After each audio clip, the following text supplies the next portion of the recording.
अलेखं सद्गुरु पंच सत्य धर्म प्रकाशितम् सर्वधर्म परे श्रेष्ठं भक्ति मुक्ति निसंशय।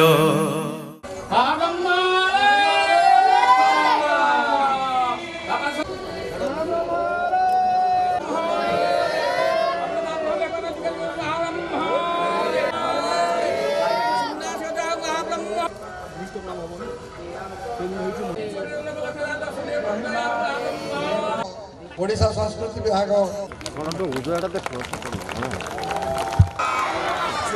नारी महिमा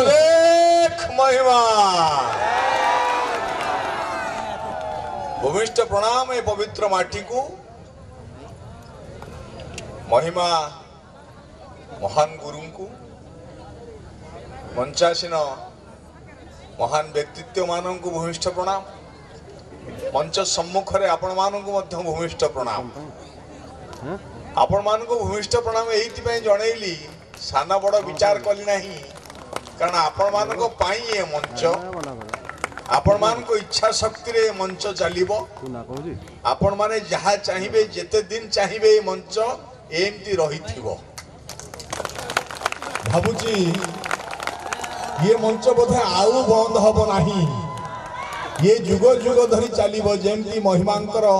दीप जागिची आज पर्यंत अखंड दीप जलिला पड़ी से जली चली आलोक दे चली पृथ्वी को अंधार को दूरे दवा पाई। ऊनविंश शताब्दीर प्रथम भागरे जेते बेले आम समाज रे बलि प्रथा थिला उच्च नीच भेदभाव थिला जाति अजातिर भाव थिला ब्राह्मण्य धर्म सेतबेले अधिपत्य स्थापन करिथिला आम ये अंचल रे बा आम पृथ्वी रे आम ये ओडिशा रे सेतिके बेले महिमा धर्मर आरंभ हेइथिला। महिमा धर्म कहे मनीष एक देवता पाई मंदिर को जीवा दरकार नहीं से शून्य आत्मा रे अच्छी मन रे अच्छी भावना रे अच्छी तेणु आत्मा मन भावना ये घर परिवार भितर मध्य मिले परिवार रो संपर्क सुदृढ़ हेले आत्मा स्थिर हुए भाईचारार स्नेहटा बढ़ी चलिले ए भाईचारार कथाटा को मन पकईले मनीष विपथगामी हुए नहीं ये सब गुड़िक महिमा धर्म भितर अच्छी ये उत्कल माटीर दुईटी धर्म जगन्नाथ धर्म महिमा धर्म आम निजस्व आमे आजिकल बाराड़े जाऊे अनेक ठाकुर ठाकुर को पूजा करुचे ठीक अच्छे से भावना तो बंद करी हब नहीं किंतु मने रखा को हब जेमती हॉकी आम ओडिशार खेल आम धर्म महिमा धर्म जगन्नाथ धर्म एको केही बाद दे पारिबे नहीं। सबुठ बड़ कथा हला आज पृथ्वीर श्रेष्ठ जगार यही महिमा धर्मर उक्ति लेखा अच्छी प्राणी को आरत दुख अप्रमित देखु देखु के बा सऊ मो जीवन पछे नरके पड़ी था जगत उद्धार हो। संत कवि भीमभींकर उक्ति आज भी लेखा रही बहु महान महान लोक से पहुंचती व्हाइट हाउस कहती जो समस्त एकत्रीकरण हुए से जगार पशु पशु लेखाई तेणु आम ओडिशार माटी ये उत्कलर माटी उत्कृष्ट माटी भाषा केते परिव्याप्त मु तो आनंद अनुभव कली एभली एक जगार पाद दे मंदिर बेढ़ा बुलला बेले अनुभव करुली सतरे केते परिवेश शांत एते घोगा चली भी केमी लगुच किए तुमको धरी रखी गोटे कोल में बसई से गोटे अनुभव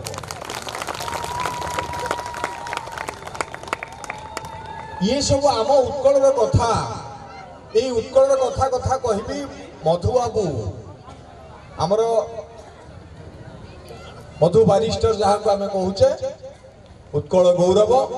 मधुसूदन दास रघुनाथ दास तांग बापा सी भी वकील थिले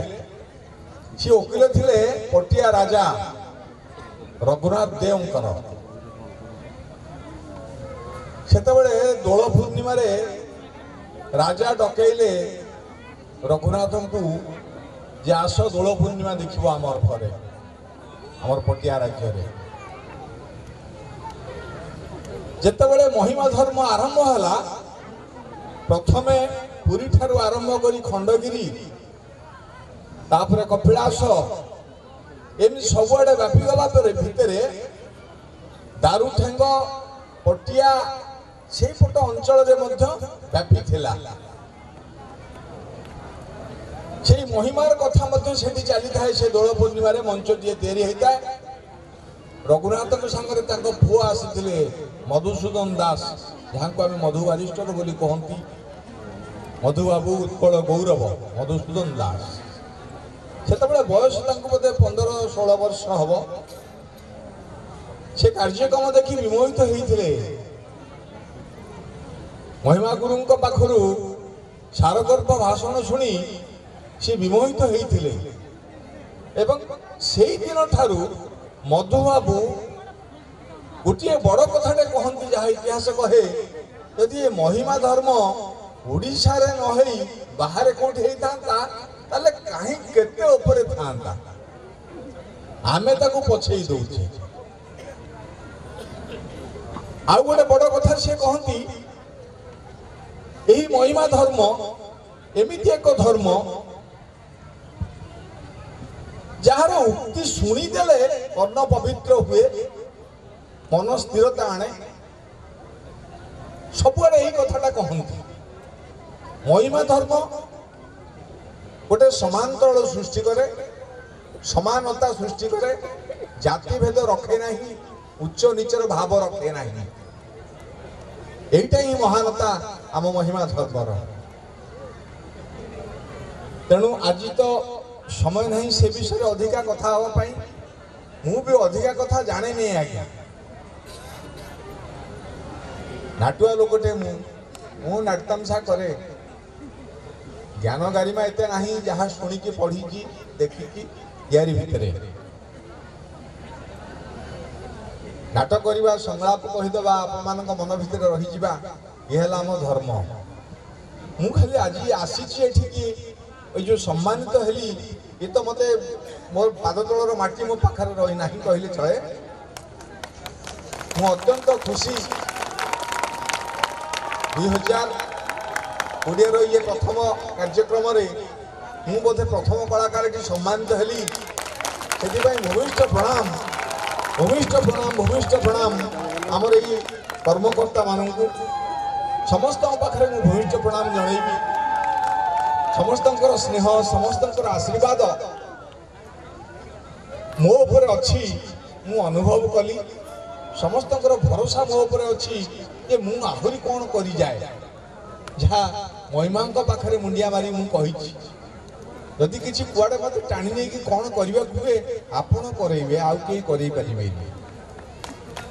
तेणे ओडिशार माटी को खंड विखंडित न कर दिंतु ये ओडिशार माटी एक है रहू गाँ आमर गाँ है रहू ये गाँ भितर आउ अलिया आवर्जना न पशु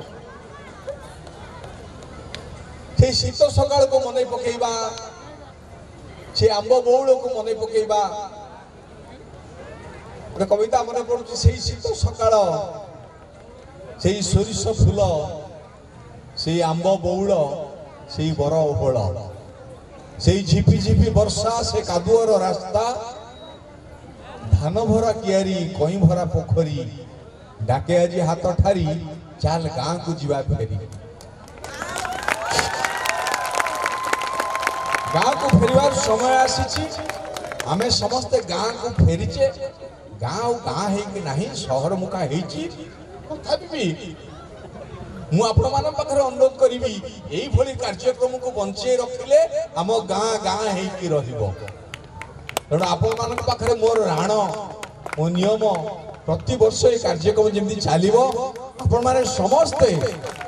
ନିଜ ନିଜ ଭିତରେ ଯାହା କଳହ ଦ୍ୱନ୍ଦ୍ୱ ଅଛି ତାକୁ ଫୋପାଡ଼ି ଦେଇ ଭାଇଚାରାର ସମ୍ପର୍କରେ ଏ କାର୍ଯ୍ୟକ୍ରମ କରିବେ। ମହାନ ମହିମ ମାନେ ତ ମଞ୍ଚରେ ଅଛନ୍ତି ଏ କାର୍ଯ୍ୟକ୍ରମ କରାଇବା ପାଇଁ ଏବଂ ଏ କାର୍ଯ୍ୟକ୍ରମକୁ ଆଗକୁ ଟାଣି ନେବା ପାଇଁ ସେମାନେ ନିଶ୍ଚୟ ଭାବରେ ଆପଣମାନଙ୍କ ପାଖରେ ଘୋଡ଼ା ହେଇ ଠିଆ ହେବେ। ଆପଣମାନେ ତାଙ୍କର ଗଡ଼େଇ ଦେଲେ ହବ, ତାଙ୍କ ପାଖରେ କଥା ପହଞ୍ଚେଇ ଦେଲେ ସେମାନେ କରିଦେବେ। ତେଣୁ ଆମ ଭିତରେ ଯଦି ସ୍ନେହ ଶ୍ରଦ୍ଧା ରହିବ ଆମ କଥା ତାଙ୍କ ପାଖରେ ପହଞ୍ଚିବ ଏବଂ ସେମାନେ ଚାହିଁଲେ ଏ କାର୍ଯ୍ୟକ୍ରମ ହେଇପାରିବ। ତେଣୁ ଆମେ ସମସ୍ତେ ଆଜିଠାରୁ ସେ ଭାବଟାକୁ ଭୁଲିଯିବା ଅନ୍ତତଃ ପକ୍ଷେ ଆମ ଗାଁ ଭିତରେ ଅଙ୍ଗାରବନ୍ଧ ଯୋଉଠି ମହିମାଙ୍କର ଗୋଟେ ବଡ଼ ପୀଠ ଅଛି, ଯୋଉ ଜାଗାରେ ଏଇଠି ଆଶ୍ରା ନେଇଥିଲେ ସମସ୍ତେ ଆସିକି ମହିମାର ଆଶ୍ରାରେ। ତେଣୁ ଏଇଭଳିଆ ଜାଗାକୁ ଆଉ ଗୋଟେ ନୂଆ ରୂପ ଦେବା ପାଇଁ ଅନ୍ତତଃ ପକ୍ଷେ ଆମ ଗାଁରେ ସମସ୍ତେ ଭାଇଚାରା, ଆମ ଗାଁ ଲୋକ ପୁଲିସ ଦେଖି ନାହାନ୍ତି, ଆମ ଗାଁର କେସ୍ କୋର୍ଟ କଚେରୀକୁ ଯାଏ ନାହିଁ, ଏମିତି କେତେ ଗୁଡ଼ିଏ କଥା ଆମ ଭିତରେ ଯଦି ଘଟିଯିବ ତାହେଲେ ଆମ ଗାଁ କାହିଁ କାହିଁ ଉପରେ ପହଞ୍ଚିଯିବ। ଗୋଟେ ଆଦର୍ଶ ଗାଁର ମାନ୍ୟତାକୁ ବହନ କରିବା ପାଇଁ ମୁଁ ଅନ୍ତତଃ ପକ୍ଷେ ଆପଣମାନଙ୍କ ପାଖରେ ଅନୁରୋଧ କରିବି। ଏ ଘରେ ପଶୁ ପଶୁ ଏଠି ଲେଖା ହେବା ଦରକାର ଏ ମହିମା ଆଶ୍ରିତ ଅଙ୍ଗାରବନ୍ଧ ଗାଁ ଗୋଟେ ଗେଟ୍ ତିଆରି ହେବ। ଆମେ କରିବା, ଆମ ଭିତରେ ସେଇଟା ନଥିବ କିଏ ବି ଜାଣୁ ଆଜିଠାରୁ ଆରମ୍ଭ ହଉ ସେଇଟା। ଆମ କେସ୍ ଥାନାକୁ ଯିବ ନାହିଁ, ଆମ କେସ୍ କୋର୍ଟ କଚେରୀକୁ ଯିବ ନାହିଁ, ଆମର ଏଇଠି ସବୁ ସମାଧାନ ହବ ଏଇ ମହିମାଙ୍କ ପାଖରେ।